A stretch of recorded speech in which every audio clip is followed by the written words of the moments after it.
Megastar Chiranjeevi సినీ career లో ఆయనకి చాలా మంది స్నేహితులు ఉన్నారు. కమెడియన్ సుధాకర్ అయితే చిరంజీవికి రూమ్మేట్.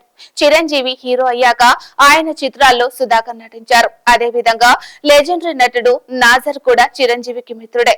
వీళ్ళిద్దరూ చెన్నైలో క్లాస్మేట్స్ అట. ఇటీవల ఇంటర్వ్యూలో నాజర్ అప్పటి రోజులను గుర్తు చేసుకున్నారు. నేను అప్పుడు సైకిల్లో వెళ్లేవాడిని. ఒక చోట సినిమా షూటింగ్ జరుగుతోంది. ఆ సమయంలో నేను హోటల్లో పనిచేస్తున్నాను. నెల నెల జీతం వచ్చేది. షూటింగ్ చేద్దామని అక్కడ ఆగాను. అప్పుడే చిరంజీవి ఎదుగుతున్నారు. చిరంజీవి నన్ను గమనించి పిలిచారు. నాజర్, ఏంటి ఇక్కడేం చేస్తున్నావు అని అడిగారు. నేను హోటల్లో పని చేస్తున్నాను అని చెప్పాను. అదేంట్రా, నువ్వు హోటల్లో పనిచేయడం ఏంటి? నీకు మంచి యాక్టింగ్ స్కిల్స్ ఉన్నాయి. రేపు నువ్వు రా, నేను వేరే వాళ్ళకి చెబుతాను అని అన్నారు. అవకాశాలు ఇప్పిస్తానని చెప్పారు. మీరు తప్పకుండా రావాలి అని చిరంజీవి అన్నారు. మొహమాటంతో సరే అని చెప్పి వెళ్లిపోయాను. కానీ మరుసటి రోజు నేను వెళ్ళలేదు. ఎందుకంటే ఆ సమయంలో నాకు సినిమాపై నమ్మకం లేదు. ఎప్పుడు అవకాశాలు వస్తాయో తెలియదు. వచ్చినా సక్సెస్ అవుతామో లేదో తెలియదు. నెల నెల జీతం వచ్చే ఉద్యోగం చేయడమే మంచిది అనిపించింది.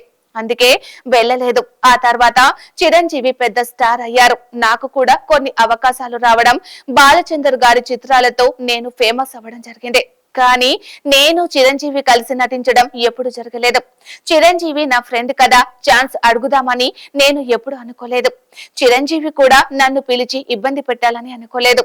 మా ఇద్దరికి ఒకరిపై ఒకరికి గౌరవం ఉంది. కానీ చిరంజీవి 150వ చిత్రం ఖైదీ నెంబర్ 1, 150 నేను నటించడం జరిగింది. అందులో నాది పెద్ద పాత్ర కూడా కాదు. నేను 150 సినిమాల వరకు చిరంజీవితో ఎందుకు నటించలేదు, ఆ చిత్రంలోనే ఎందుకు నటించాను అనే దానికి ఆన్సర్ లేదు. మేమిద్దరం దీని గురించి చర్చించుకొని ఎమోషనల్ అయ్యాం కూడా అని నాజర్ అన్నారు. చెన్నైలో నేను చిరంజీవి కాలేజ్ లో ఉన్నప్పుడు చిరంజీవి నాకు అన్నం పెట్టారు. నేను చెన్నైకి దూరంగా ఉండేవాడిని. ఉదయం 6 గంటలకే ట్రైన్ లో బయలుదేరాల్సి వచ్చేది. దీనితో అమ్మ బాక్స్ లో అన్నం మాత్రమే పెట్టేది. ఫ్రెండ్స్ ఎవరైనా సాంబార్ పెడితే తినేవాడిని. ఒకరోజు చిరంజీవి అది చూశారు. చిరంజీవి ఇతర ఫ్రెండ్స్ ఆంధ్ర మెస్ నుంచి భోజనం తెప్పించుకునేవారు. నువ్వు రేపటి నుంచి అన్నం కోసం మీ అమ్మని ఇబ్బంది పెడితే నేను నిన్ను చంపేస్తా.